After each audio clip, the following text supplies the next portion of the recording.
Hello everyone, hope you all are doing well. और उम्मीद है कि आप सबका आज का रोज़ा भी बहुत अच्छा गुजरा होगा। तो ये है जी कल रात का क्लिप। यहाँ पे मैंने फिर से फेवनियम बनाई थी अपने लिए, और साथ में मैंने नेक्स्ट डे के लिए चिया सीड्स जो हैं वो भिगो के रख दिए थे दूध में, जैसे मैंने लास्ट टाइम भिगोए थे।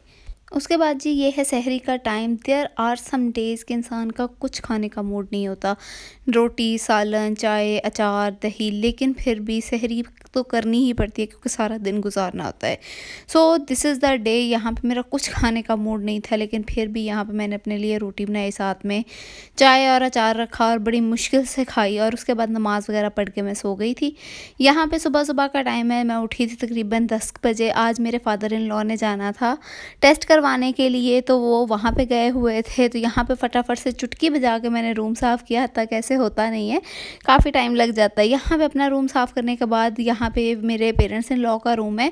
मेरी मदर इन लॉ भी सुबह सुबह जाती हैं कुरान खानी के लिए, तो वो भी वहाँ पे गई हुई थी। फादर इन लॉ टेस्ट करवाने गए हुए थे, तो मैं थी यहाँ पे घर पे अकेली। फिर उसके बाद यहाँ पे कपड़े वगैरह जो है वो वॉश हुए थे, तो मैंने सोचा कि चले इन्हें जो है वो तय वगैरह करके रख लिया जाए। गर्मियों के कपड़े वैसे तो उठा दिए हैं, और सर्दियों के उठा दिए और गर्मियों के निकाल लिए हैं। आप बताइएगा कि आपने क्या निकाल लिए हैं गर्मियों के कपड़े या नहीं। उसके बाद जी यहाँ पे 3 बज चुके थे, हेल्पर आने का नाम नहीं ले रही थी, तो मैंने फटाफट से सफाई करना शुरू की। आधा काम जब मैंने कर लिया तब हेल्पर आ गई। खैर बाकी की सफाई उसने की। उसके बाद मैंने यहाँ पे कुछ कर रही थी अपना यूट्यूब का काम। वो यूट्यूब का काम करने के बाद मैंने सोचा कि चले नमाज़ वगैरह पढ़ के फ्री हो चुकी हूँ, तो सारा काम कर लिया, तो मैं रूम की यहाँ पे डस्टिंग कर लूँ, क्योंकि आजकल जैसा मौसम है ना, बड़ी हवाएं वगैरह चल रही हैं। देखने में चीज़ साफ़ लगती है, लेकिन जब आप साफ़ करने लगो ना तो फिर बड़ी डस्ट नज़र आती है। उसके बाद यहाँ इफ्तारी के लिए मैं अपने लिए बना रही थी चिया सीड पुडिंग। ये रात से भिगो के रखे हुए चिया सीड्स थे। 1 एप्पल मैंने कट किया है, 2 खजूरें कट की हैं, और 5 से 6 बादाम कट किए हैं, और ये सारी चीज़ें जो है डाल के थोड़ा सा दूध और डाला है, और ये रख दिया था मैंने फ्रिज में। एंड बिलीव मी, ये बहुत मज़ेदार लगता है। इसका एक बोल ना आप फिनिश नहीं कर सकते। आपसे जब इतना ये फुलफिलिंग होता है ना कि एक बोल खा के आपका अच्छा खासा पेट भर जाता है। उसके बाद यहाँ पे हमने बनाने थे आज राइस छोलिए वाले, तो उनकी सारी चीज़ें वगैरह मैंने कट कर दी थी। और उसके बाद मुझे इतनी शदीद गर्मी लग रही थी कि मेरा दिल कर रहा था मैं अपने सर पे कोई ठंडी सी चीज़ लगाऊँ, तो मैंने यहाँ पे दही तेल लगाया अपने सर पे। आप बताइएगा कि आपकी सिटी में, आप कौन सी सिटी से हैं और आपकी सिटी में मौसम कैसा है। हमारे तो बहुत शदीद गर्मी आ गई है। उसके बाद जी यहाँ पे मैं ट्राई कर रही हूँ एक बड़ा ज़बरदस्त सा ऑयल। ये ऑयल जो है ये मेरी सिस्टर ने बनाया था। तो मेरी वो सिस्टर जिसके बाल कभी किसी चीज़ से नहीं बढ़े ना, तो उसके बाल भी इस ऑयल से ना बढ़ गए। तो अब मैंने सोचा कि मैं इसको प्रॉपरली ट्राई करती हूँ 2-3 तरह के डिफरेंट टाइप्स ऑफ हेयर्स पे, और उसके बाद प्रॉपरली शेयर करूँगी कि इसमें क्या क्या चीज़ें डलती हैं, कौन कौन से ऑयल और कौन कौन सी चीज़ें।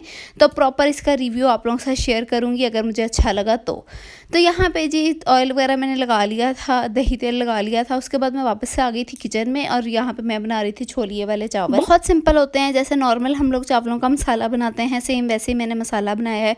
प्याज को हल्का सा ब्राउन कर लिया। अच्छा, आपके ना खाने का कलर, चावलों का कलर आपके प्याज पे डिपेंड कर रहा होता है। अगर तो आपका प्याज ज़्यादा ब्राउन हो गया है, जल गया है, तो आपकी खाने की सारी शक्ल ही ख़राब हो जाती है, खाने का कलर ही ब्लैक हो जाता है। इसलिए प्याज जो है ना उसे करना बड़ा मेन काम होता है। तो यहाँ पे जी प्याज वगैरह सारे हो गए थे, मसाला बन गया था, थोड़े से आलू डाले, थोड़े से छोलिया डाला, और उसके बाद मैंने कर दिया एक बहुत बड़ा ब्लेंडर। अफ्तारी टाइम तक इंसान का दिमाग इतना घुमाता है कि समझ ही नहीं आती। मैंने पहले पानी डालना था, पानी बॉयल होने के बाद चावल डालने थे, लेकिन देखें जल्दी जल्दी में मैंने यहाँ पे जो है वो इकट्ठे ही डाल दिए। फिर उस ब्लेंडर को कवर करने के लिए मैंने इसके अंदर डाला था सिरका, और ये आप देख सकते हैं फाइनल शक्ल बिल्कुल ठीक ठाक आ गई थी। मुझे छोलिए वाले चावलों में आलू अच्छे नहीं लगते, इसलिए मैं निकाल के खा रही थी। तो मेरी मम्मा कहती हैं कि काम कर लेना महारत नहीं होती, बिगड़े हुए काम को ठीक कर लेना महारत होती है। तो मुझे आज अपना ये ब्लेंडर खुद ही ठीक करके मुझे लगा कि शायद मैं भी माहिर हो गई हूँ काम करने में। खैर उसके बाद अफ्तारी वगैरह करने के बाद हम लोगों ने राइस वगैरह खाए। उसके बाद यहाँ पे मैं बना रही थी चाय। तो चाय बनाने के बाद साथ साथ मैंने किचन वगैरह भी साफ़ कर लिया था। दूसरी तरफ जो है ऑयल वो मैंने मम्मा लोगों की किचन में रखा हुआ था बनने के लिए, तो ये ऑयल जो है ये भी हमारा साथ साथ बन रहा था। ऑयल में भी टाइम था, तो फिर फटाफट से मैंने जो है वो चाय वगैरह पी ली। उसके बाद मैं आ गई अपने रूम में, क्योंकि मुझे अभी नहाना था। नहा के मैंने सोचा कि चलो नहाना तो है ही, तो क्यों ना साथ थोड़ी सी स्किन केयर कर ली जाए।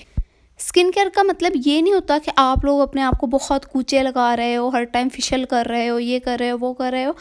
हल्का सा नहाने से पहले अगर आप क्लिनजिंग भी कर लेते हो ना, तो वो भी स्किन केयर ही होती है। और इतनी सी कर लेने से आप अब की जो स्किन है वो भी अच्छी रहती है और ख़ुद भी साफ़ सुथरे रहते हो, दूसरों को भी साफ़ सुथरे नज़र आते हो।